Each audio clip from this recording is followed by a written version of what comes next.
Tottenham are on one of their worst runs in a while, and one of manager Jose Mourinho's worst runs of his entire career. And as we've seen at his previous clubs, the complaints about his squad are growing more and more frequent.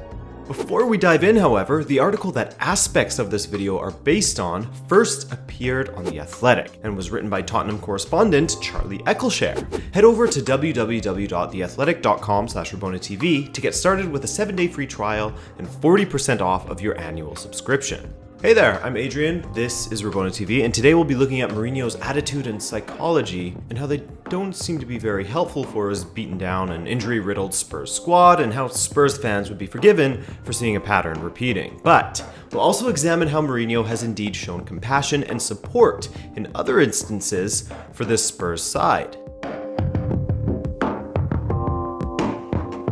I feel very disappointed. In the first half, I wasn't happy with our performance. From the beginning, we had a plan and we didn't respect the plan, said the Tottenham Hotspur manager after a frustrating away European performance. Though it was actually Mauricio Pochettino in the wake of September's 2-2 draw at Olympiacos rather than Jose Mourinho after the defeat by RB Leipzig on Tuesday night.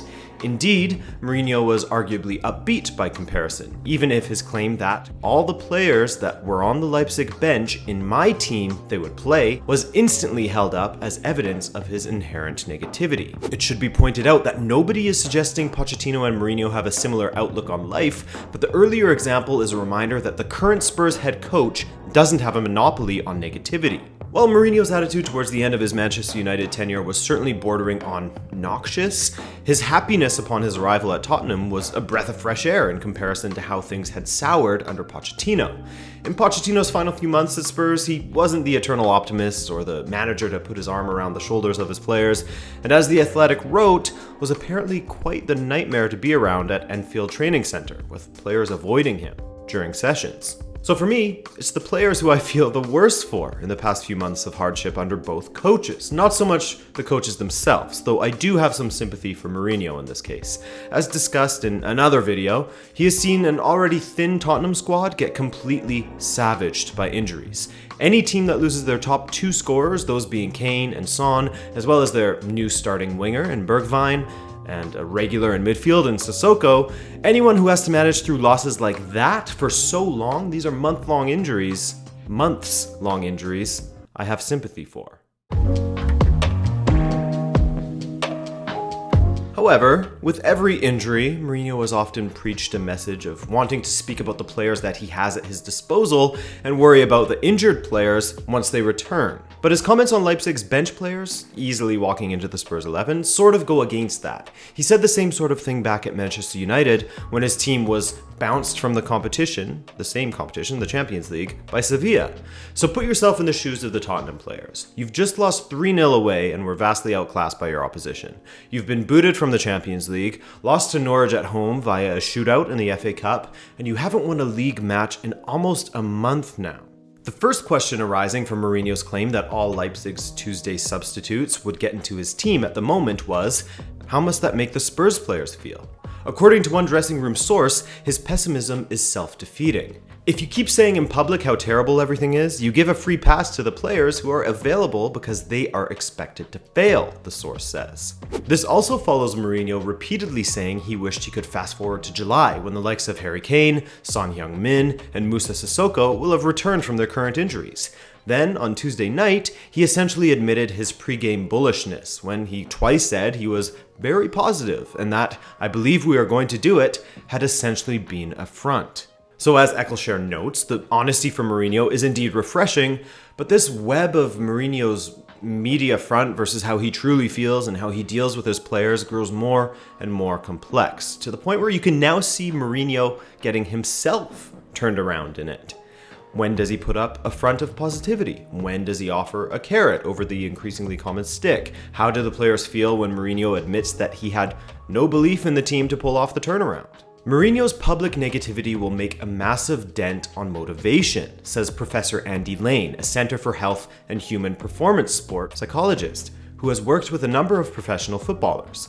It's so threatening, and people generally look to conserve when they're threatened rather than taking risks. How is someone like Ryan Sessegnon, for example, going to have the confidence to start putting crosses over when he starts without the support?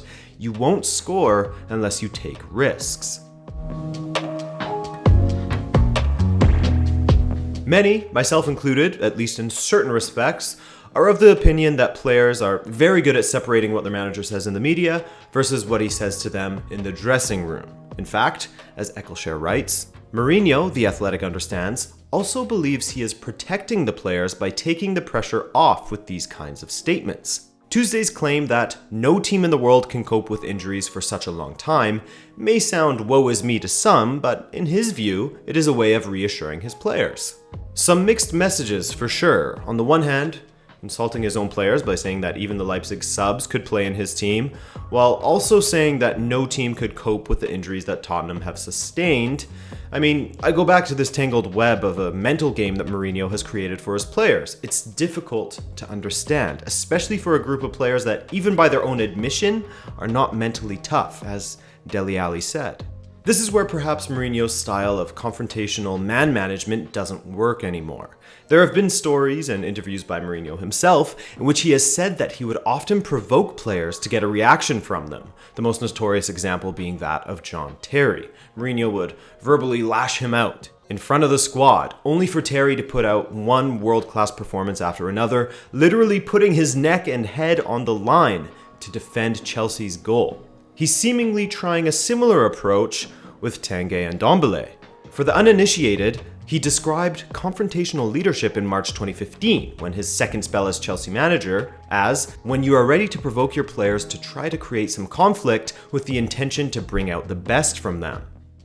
Generally though, the Tottenham dressing room is quieter and more pacifist compared to those of Mourinho's previous clubs, and that has meant we have seen less of this than at the likes of Chelsea, Real Madrid, and Manchester United. So he isn't doing it to as many players, and it hasn't worked with Ndombele yet. And if it continues in the same pattern as it did for, say, Luke Shaw at Manchester United, then it can come across as bullying and pinning a team's problems upon one individual as opposed to a manager trying to get a reaction from a talented player, even if that is Mourinho's intent. Now, it wouldn't be fair to simply point out how Mourinho's media techniques could have a negative, or at least at the bare minimum, a confusing effect on his players, as Mourinho does indeed care for his team, and of course he wants the best for them, as the best for them will be the best for the team. The Athletic understands that Mourinho frequently texts Tottenham players telling them how good they are and can be. This was a staple of his first two spells at Chelsea too, albeit with occasions when he would stop messaging John Terry et al. Just to keep them on their toes. He declared that he was in love with Son soon after succeeding Pochettino in November, and has recently soliloquized about the virtues of the incredible Giovanni Lo Celso and phenomenal Oliver Skipp. Last month, Lucas Moura said that his head coach's praise made him very happy and that it helps a lot. But the praise mixed with the stick and the inconsistencies can be a major head game within the squad and their overall psyche, as Andy Lane explains to The Athletic. There are potential downsides to Mourinho's boom and bust language, and the sometimes disconnect between private and public communication. Mixed messages like these can be confusing and destabilizing for the players, who generally need consistency in what they're hearing, says sports psychologist Lane. It's no different to parenting. By praising some players, he's signaling what he values to the rest of the other players. But it's not good form if you don't do it consistently. It creates uncertainty, creates feelings that they could be axed. And if you think that, you might speak to your agent about looking elsewhere.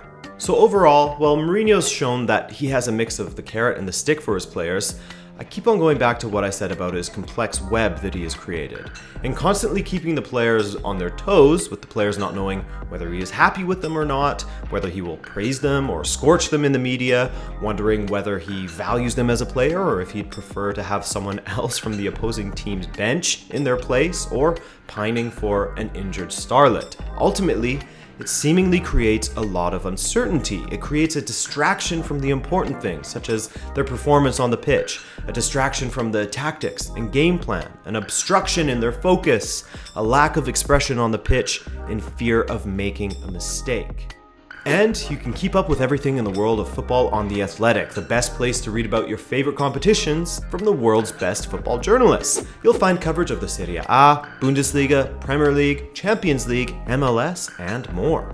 Plus, The Athletic has an ever-expanding roster of exclusive podcasts hosted by world-renowned journalists, analysts, and experts. The chart-topping Ornstein and Chapman podcast, Zonal Marking, Total Soccer Show, and more look at football at large, while there are plenty of team-specific Premier League podcasts for that thorough, team-by-team coverage. The Athletic is available online or through their app, so if you want to support Rabona TV and get access to some of the best journalism available to you, then head over to www.theathletic.com/RabonaTV to get a free 7-day trial and 40% off of your annual fee. Thanks so much for watching, guys. It's a weird time to be a football fan, or simply just a citizen of planet Earth at the moment, as everything is coming to a grinding halt, it feels like, but the content won't stop, so be sure to subscribe for more from us at Rabona TV. I'm Adrian, I love ya. Please take care of yourself out there. Peace.